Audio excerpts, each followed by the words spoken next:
One community lost its land, independence and identity when colonialists arrived more than 200 years ago. Another lost much of its identity and independence when 30 years ago government action took away that community's industry and purpose. But is a comparison between the two too much of a stretch? I thought it was nuts. I thought it was crazy actually. I thought, how on earth is this going to work?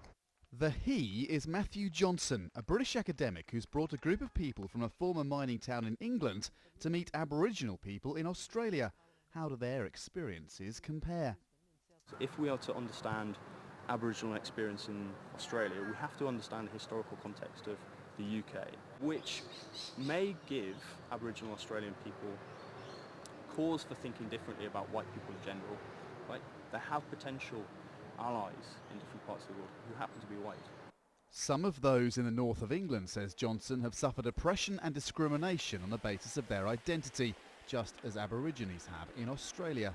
Now they share a stigma too, as recipients of handouts. Carl Burton is unemployed after a series of what he describes as dead-end jobs.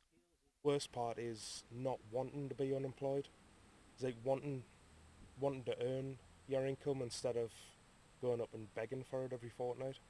What Burton learns from Indigenous Australians and what they learn from him will feed into the academic report.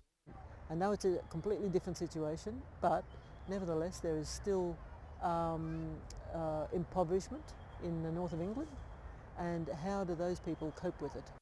The British participants have taken part in demonstrations calling for Indigenous rights and are being taken to sites of cultural significance. In June, the Aboriginal Australians will travel to England for the other end of the exchange. The hope here is that if parallels can be found when it comes to the issues facing communities which, on the face of it, have very little in common, then parallels can also be found when it comes to solutions, that one community's experience can inspire the others. The costs of this exchange are being met by universities and public grants, but it's not a free holiday, says Johnson.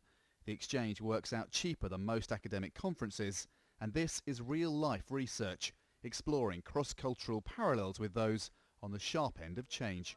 Andrew Thomas, Al Jazeera, on Australia's Gold Coast.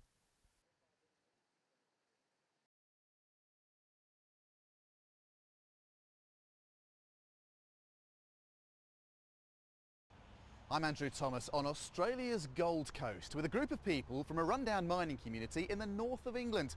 They've come here to the other side of the world because they think some of the issues facing them are shared by Australia's Aborigines.